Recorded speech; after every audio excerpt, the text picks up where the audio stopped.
ദൈവമനുഷ്യനായ നോഹയ്ക്ക് ദൈവത്തിൻ്റെ അരുളപ്പാടുണ്ടായി. നീ ഒരു പെട്ടകം പണിയണം. സകല ജഡത്തിൻ്റെയും അവസാനം വന്നിരിക്കുന്നു. ഭൂമി മുഴുവൻ അതിക്രമം കൊണ്ട് നിറഞ്ഞിരിക്കുന്നു. ഞാൻ ഭൂമിയിൽ ഒരു ജലപ്രളയം വരുത്താൻ പോവുകയാണ്. നീ ഒരു പെട്ടകം ഉണ്ടാക്കുക. ഇതുവരെയും കാണാത്ത ഒരു കാര്യം, ഇതുവരെയും കേൾക്കാത്ത ഒരു വാർത്ത നോഹയ്ക്ക് ദൈവത്തിൽ നിന്നുണ്ടായപ്പോൾ നോഹ ഭയഭക്തി പൂണ്ട് തൻ്റെ കുടുംബത്തിൻ്റെ രക്ഷയ്ക്കായി ഒരു പെട്ടകം പണിതു.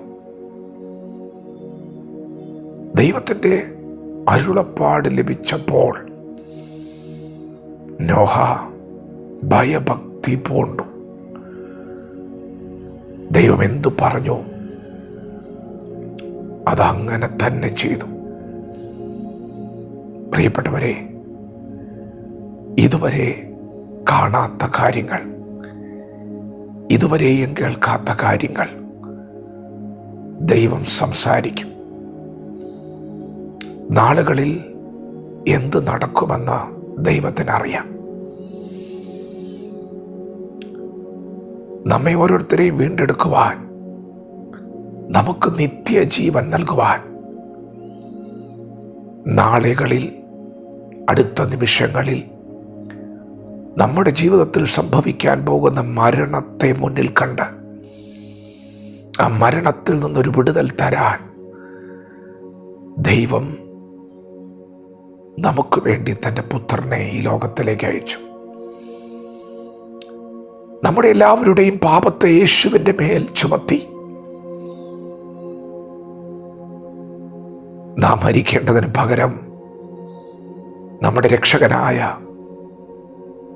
നമ്മുടെ വീണ്ടെടുപ്പുകാരനായ കർത്താവ് ക്രൂശിൽ യാഗമായി.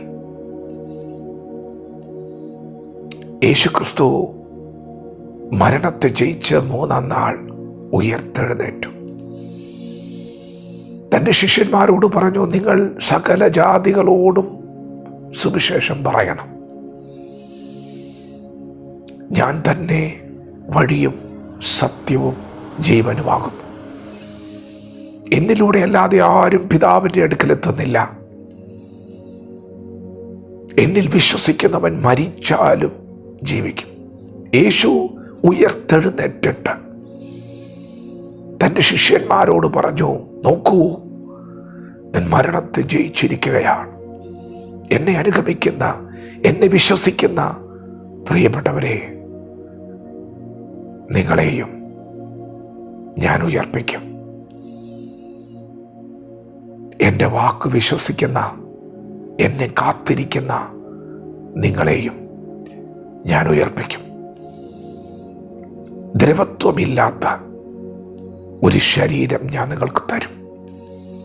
തേജസ്സുള്ള ഒരു ശരീരം ഞാൻ നിങ്ങൾക്ക് തരും. നിങ്ങളുടെ തലയിൽ ഞാൻ വാടാത്ത ഒരു കിരീടം തരും. പ്രിയപ്പെട്ടവരെ, ഇതൊന്നും ഈ ഭൂമിയിൽ ഇതുവരെ നടന്നിട്ടില്ല. ഇതൊക്കെയുള്ള കാര്യമാണോ? ഇതൊക്കെ നടക്കുമോ എന്ന് ചിന്തിക്കുന്നവരുടെ കൂട്ടത്തിൽ നോഹയില്ല. നോഹയോട് ദൈവം പറഞ്ഞത് അതുപോലെ നോഹ ചെയ്യുമ്പോൾ നോഹയുടെ പ്രവൃത്തി കണ്ട് പരിഹസിച്ചവർ, നിന്ദിച്ചവർ അടുത്ത നിമിഷങ്ങളിൽ കണ്ടത് ആകാശത്തിൻ്റെ കിളിവാതിൽ തുറന്ന്, ആഴിയുടെ ഉറവകൾ തുറന്ന ഭൂമി മുഴുവൻ വെള്ളം കൊണ്ട് നിറയുന്നതാണ്. നിമിഷ നേരങ്ങൾ കൊണ്ടാണ് കാര്യങ്ങൾക്ക് മാറ്റങ്ങൾ സംഭവിച്ചത്. പ്രിയപ്പെട്ടവരെ, യേശു ക്രിസ്തു മരണത്തെ ജയിച്ച് ഉയർത്തെഴുന്നേറ്റവനാണ്. ഇന്നും ജീവിക്കുന്നവനാണ്. യേശു ക്രിസ്തു രക്ഷകനാണ്. നമ്മെ സ്നേഹിക്കുന്ന ദൈവമാണ്. യേശു ക്രിസ്തു ക്രിസ്ത്യാനികളുടെ ദൈവമൊന്നുമല്ല.